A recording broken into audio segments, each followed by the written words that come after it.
গোরস্থান তৈরি করা হয়েছে এবং সেই জায়গাতে বহু জায়গায় ঈদগাহ তৈরি করা হয়েছে এবং সেই জায়গাতে ওয়াকফের জায়গাতে বহু জায়গায় মসজিদ তৈরি করা হয়েছে এবং বহু জায়গায় এই ওয়াকফের জায়গায় মাজার তৈরি করা হয়েছে।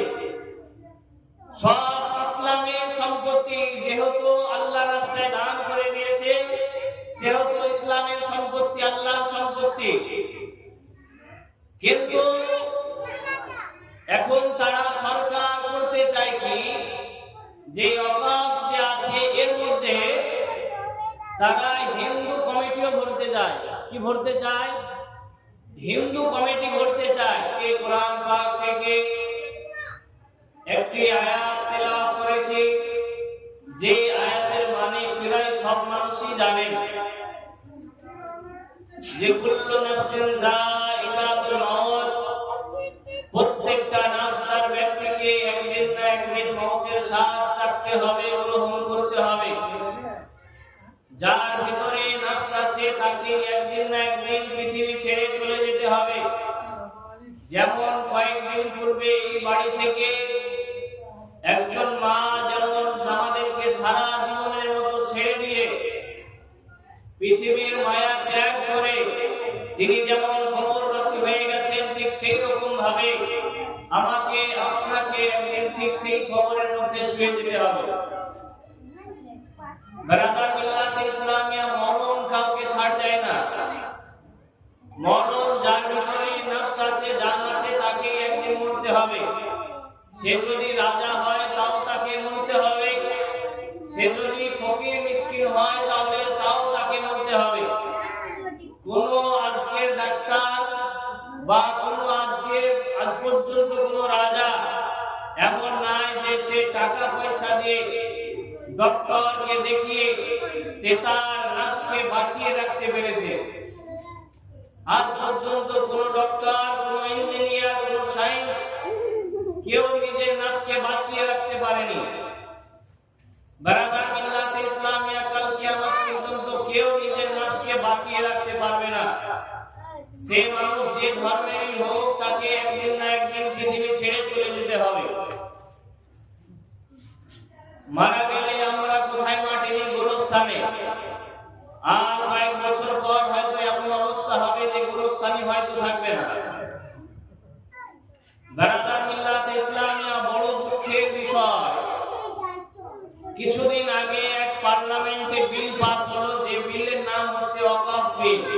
নাম শুনেছেন নিশ্চয়, ওয়াকফ বিল। ওয়াকফ ব্যাপারটা কেমন? যে সময় ইন্ডিয়া পাকিস্তান ভাগ হয়, সেই সময় ইন্ডিয়া পাকিস্তান এক ছিল। সেই সময় ভাগ যখন হয়ে গেল, সেই সময় পাকিস্তান ভাগ হলো যে পূর্ব পাকিস্তান আর পশ্চিম পাকিস্তান। পূর্ব পাকিস্তান যেটা এখন বাংলাদেশ হয়ে গেছে। আগেকার সময়ে যারা পাকিস্তানি হিসাবে পাকিস্তান গেল, যত মুসলমান ছিল তারা কি করলো, যে আল্লাহর রাস্তায় তাদের যত ধন দৌলত সম্পত্তি ছিল, জায়গা জমি ছিল, সেই জায়গা জমিগুলো ওয়াকফ করে চলে গেল, আল্লাহর রাস্তায় দান করে চলে গেল। পাকিস্তান, ইন্ডিয়া থেকে পাকিস্তান চলে গেল, জায়গা নিয়ে গেল না, তারা আল্লাহর রাস্তায় দান করে চলে গেল। এবং সেই জায়গাতে বহু জায়গায় গোরস্থান তৈরি করা হয়েছে এবং সেই জায়গাতে বহু জায়গায় ঈদগাহ তৈরি করা হয়েছে এবং সেই জায়গাতে ওয়াকফের জায়গাতে বহু জায়গায় মসজিদ তৈরি করা হয়েছে এবং বহু জায়গায় এই ওয়াকফের জায়গায় মাজার তৈরি করা হয়েছে।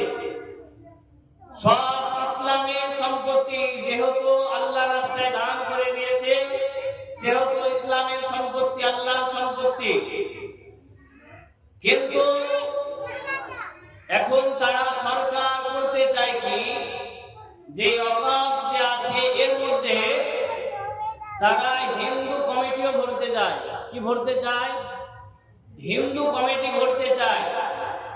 বিল পাস হওয়ার আগে পর্যন্ত এই ওয়াকফের মধ্যে কোনো হিন্দু কমিটি ছিল না। এখন পার হলো, হয়তো ভরবে। ওয়াকাফের মধ্যে শুধু মুসলিম কমিটি ছিল এবং এই ওয়াকাফ তাকে চালাতো মুসলিমরা। তেলেঙ্গানার দিকে একটা ওয়াকাফ আছে, যেটা হচ্ছে হিন্দুদের ওয়াকাফ। এই হিন্দুদের ওয়াকাফের মধ্যে কোনো মুসলিমকে তারা ভরে না, কোনো খ্রিস্টানকে, কোনো ইহুদিকে তাদের ওয়াকাফের মধ্যে ভরতে দিবে না। তাদের এটা লেখা আছে যে কোনো হিন্দু ছাড়া আলাদা কোনো মানুষকে এই ওয়াকাফের মধ্যে ভরা যাবে না, যেটা তেলেঙ্গানার দিকে বা হায়দ্রাবাদের দিকে ওয়াকাফ করা আছে, হিন্দুদের ওয়াকাফ। কিন্তু এখনকার সরকার কি করলো, যে ওয়াকাফটা পাস করে এদের মধ্যে শুধু মুসলিমকে রাখলে হবে না, হিন্দুকেও ভরতে হবে বলছে। শুধু মুসলিম রাখলেই হবে না, হিন্দুকেও ভরতে হবে। হিন্দুকে ভরার পরে কি করবে, হিন্দুকে ভরার পরে তারা এদিক ওদিক করে বেরাদার মিল্লাত ইসলামিয়া তারা জায়গা রিসার্চ করা শুরু করবে যে এই জায়গাটা আদৌ ওয়াকাফের আছে না নাই। জায়গা যদিও ওয়াকাফের হয়েও থাকে, তারা এদিক ওদিক করে আপনাকে সরকারের জায়গা বানিয়ে দেবে। যদিও ওয়াকাফের হয়ে থাকে, গোরস্থান আছে ওয়াকাফের, আপনার সরকারি গোরস্থান বানিয়ে দিল। ঈদগাহ আছে ওয়াকাফের, আপনার ঈদগাহ এদিক ওদিক করে তাদের হাতের পাওয়ার তারা এখন সরকারি বানিয়ে দিল। মসজিদ আছে ওয়াকাফের জায়গাতে, বহু মসজিদ ইন্ডিয়ার মধ্যে ওয়াকাফের জায়গার মধ্যে আছে, সেই মসজিদগুলোকে তারা এদিক ওদিক করে সরকারি বানিয়ে দিল।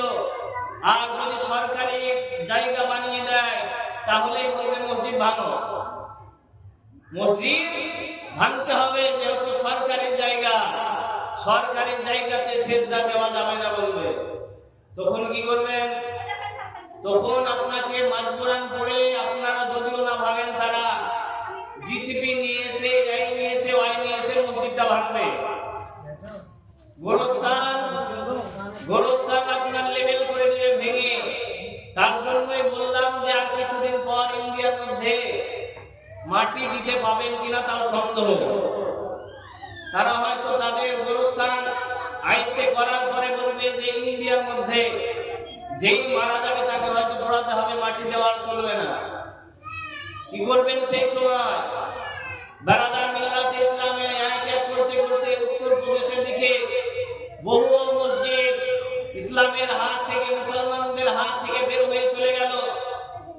বহু মাদ্রাসা বন্ধ করে দিল। তারপরে বহু গোরস্থান তাদের আয়ত্তে নিয়ে নিল যে মাটি দেওয়া যাবে না, এই মসজিদে নামাজ পড়া যাবে না। বহু মসজিদ ভেঙে দিয়েছে। বেরাদার মিল্লাতে এখন যেমন ফিলিস্তিনে বহু অত্যাচার হয় মুসলমানের প্রতি, আমাদের সামনে দেখা যাচ্ছে যে ইন্ডিয়ার মধ্যে এখন যে ফিলিস্তিনে যে অবস্থা হয়েছে তার চাইতে বহু খারাপ অবস্থা হবে। আসছে যে সময় আসছে, এই সময় বহু ইন্ডিয়ার আরো পরিস্থিতি খারাপ হয়ে যাবে। বেরাদার মিল্লাতে ইসলামিয়া আমাদেরকে এক হয়ে, ঐক্যবদ্ধ হয়ে এই ওয়াকাফের বিরুদ্ধে আন্দোলন করতে হবে। পারবেন না? পারবেন না? ইনশাআল্লাহ। জোরে সোরে বলেন ইনশাআল্লাহ। দুই হাত তুলে বলেন ইনশাআল্লাহ। এই ওয়াকাফের বিরুদ্ধে যদি কোন ব্যক্তি যদি মারাও যায়, তার মওতটা সাধারণ হবে না, কারণ সে মসজিদ বাঁচানোর জন্য, সে মসজিদ বাঁচানোর জন্য বিরুদ্ধে গিয়েছে, সে মাজার বাঁচানোর জন্য বিরুদ্ধে গিয়েছে, সেই ঈদগাহ বাঁচানোর জন্য, সেই গোরস্থান বাঁচানোর জন্য এই বিরুদ্ধে গিয়েছে। বেরাদার মিল্লাত ইসলামী আমাদেরকে ঐক্যবদ্ধ হতে হবে। কিন্তু আমাদের মধ্যে এখন বড়ই দুঃখের বিষয় যে ঐক্যবদ্ধ নাই, আমাদের মধ্যে এখন ঐক্যবদ্ধ নাই। আমাদের মধ্যে এখন কি হয়েছে, রাজনীতি নিয়ে, ধর্মকে নিয়ে এখন রাজনীতি চলছে। রাগ করিয়েন না, এখন ধর্মকে নিয়ে রাজনীতি শুরু হয়ে গেছে। রাজনীতি মানে হচ্ছে ভালো নীতি, রাজার নীতি। রাজটোপ মানে হচ্ছে রাজার টোপ, ভালো টোপ। রাজ খাবার মানে হচ্ছে ভালো খাবার, রাজার খাবার। কিন্তু এখন রাজনীতি করে দিয়েছে ভুল নীতি, খারাপ নীতি। কিন্তু আসলে রাজনীতি মানে হচ্ছে রাজার নীতি, ভালো নীতি হওয়া দরকার। কিন্তু এখন বহু মানুষ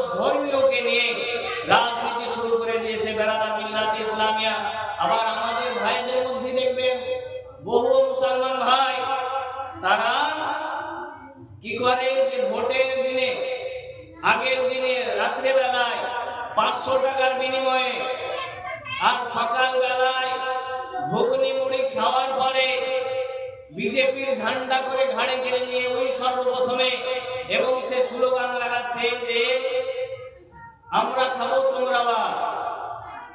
এইরকম সে স্লোগান লাগাতে আছে, ইনকিলাব জিন্দাবাদ, আমরা খাবো তোরা বাদ। আমাদের মধ্যে বহু ভাই এরকম আছে, বেরাদার মিল্লাত ইসলামিয়া বলবো আপনাদের বহু ভাই যারা এরকম আছেন, আপনারা মুসলিমের মধ্যে ঐক্যবদ্ধ হন।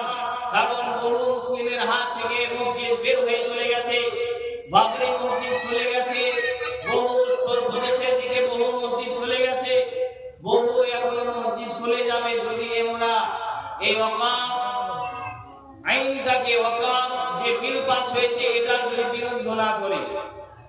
ব্রাদার মিল্লাত ইসলামিয়া আমরা সবাই মিলে এই ওয়াকাফের বিরুদ্ধে